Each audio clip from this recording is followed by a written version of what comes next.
Hello students, welcome back to Shweta Paik nursing academy.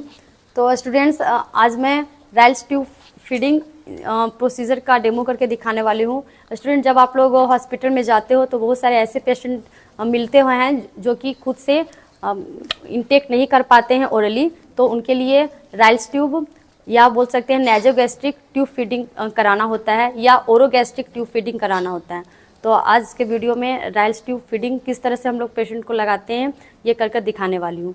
तो इसका जो कॉन्ट्रा इंडिकेशन है that are patient who have paralytic ileus, अगर जो है पैरालिसिस का कंडीशन है इंटेस्टाइन में, तो उस कंडीशन में हम लोग पेशेंट को नहीं लगाते हैं। इसके साथ साथ ट्रैकियो इसोफेजियल फिस्टुला का अगर केस हो तो उस कंडीशन में भी हम लोग पेशेंट को राइल्स ट्यूब नहीं लगाएंगे।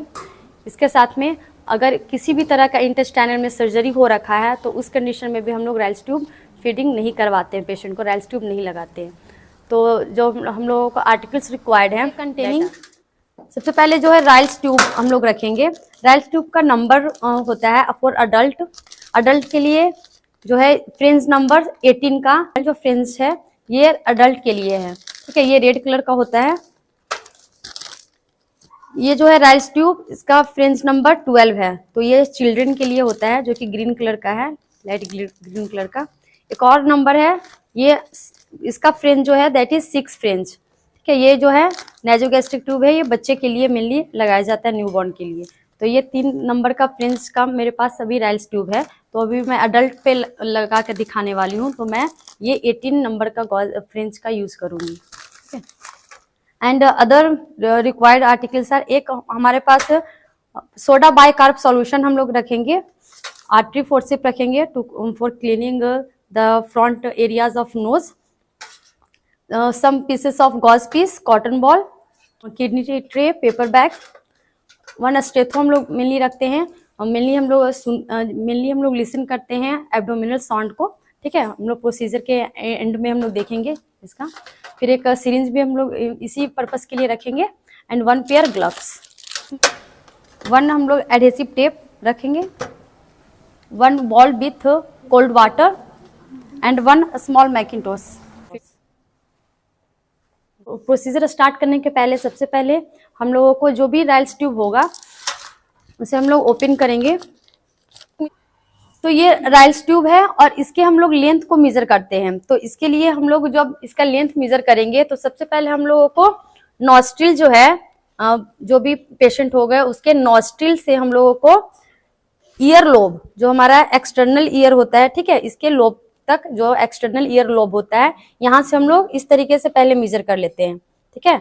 नॉस्ट्रिल टू ईयर लोब, नौ इतना हम लोग ने ईयर लोब तक मेजर कर लिया। अब ईयर लोब से हम लोगों को स्टर्नम, जहां पेशेंट का स्टर्नम होगा, ठीक है, जहां पे जिफॉइड प्रोसेस होता है वहां तक हम लोगों को मेजर करना है, ठीक है। तो इस तरीके से हम यहाँ पे हम फील हो रहा है कि ये जो है वो स्टर्नम है, यहाँ पे है जो जिफॉइड प्रोसेस है, तो हम लोगों को यहाँ तक मेजर करना है, ठीक है। तो यहाँ पे आप लोग देख लो, यहाँ पे एक तरह से मार्किंग भी किया हुआ है ट्यूब में। और हम लोगों को इसके बाद में जो फर्स्ट स्टेप यही होता है कि हम लोग लेंथ मेजर कर लें पेशेंट का, और यहाँ पे हम लोग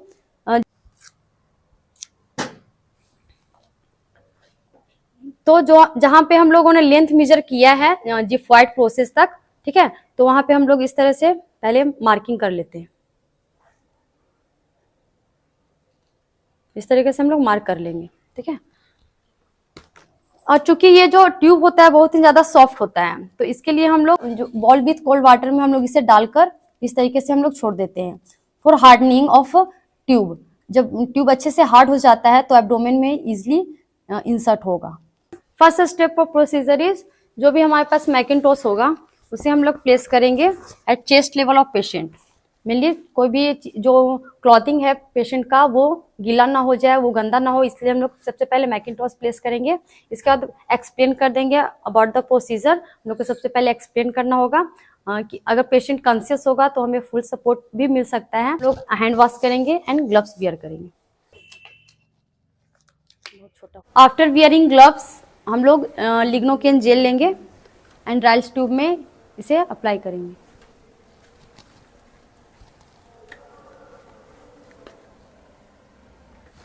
लिग्नोकेन जो जेल हम लोग लेते हैं मेनली म्यूकस मेम्ब्रेन में अगर फ्रिक्शन हो जाता है माउथ में, तो उसे प्रिवेंट करने के लिए मेनली इसे लगाएंगे। जो भी लिग्नोकेन जेली रहेगा उसे हम लोग अप्लाई कर लेंगे 6 to 8 इंच राइल्स ट्यूब में, हम लोग आगे के पोर्शन में इस तरीके से हम लोग अप्लाई करेंगे। हम लोगों को राइल्स ट्यूब को पेशेंट के नोज से फेरिंग्स की तरफ पीछे और नीचे की तरफ हम लोगों को थोड़ा जोड़ करते हुए हम लोगों को फेरिंग्स तक हम लोगों को लेकर जाना होगा। तो राइल्स ट्यूब को हम लोग नॉस्ट्रिल से इस तरीके से हम लोग एंड पेशेंट का जो हम लोगों का नेक होगा उसे भी हम लोगों को थोड़ा सा स्लाइटली हम लोगों को ऊपर कर थोड़ा सा बेंड करेंगे हम लोग नेक को, ताकि जो है इजली राइल्स ट्यूब इंसर्ट हो।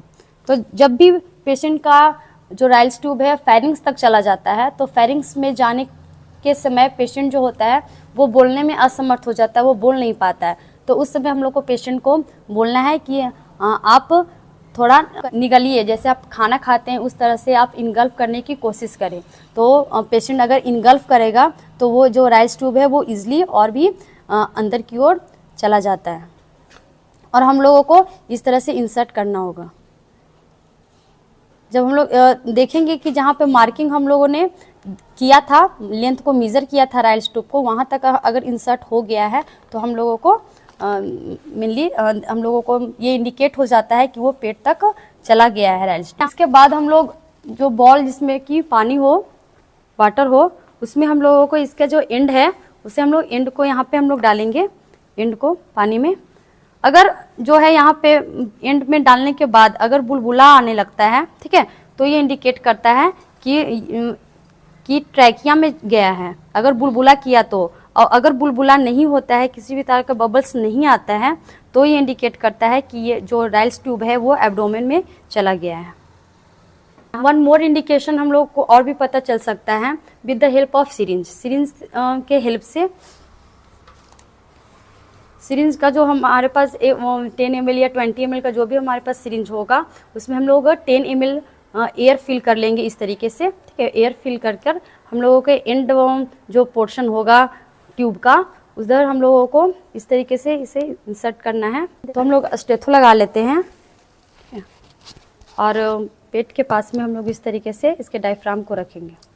एयर हम लोग 1 टाइम फिल करेंगे एंड हम लोगों को जो है ईयर में क्लियर एक साउंड सुनाई देता है कि वो जो साउंड है वो एब्डोमेन में अच्छे तरीके से जो आवाज़, उससे पता चलता है कि जो राइल्स ट्यूब है वो पेट तक पहुंच गया है।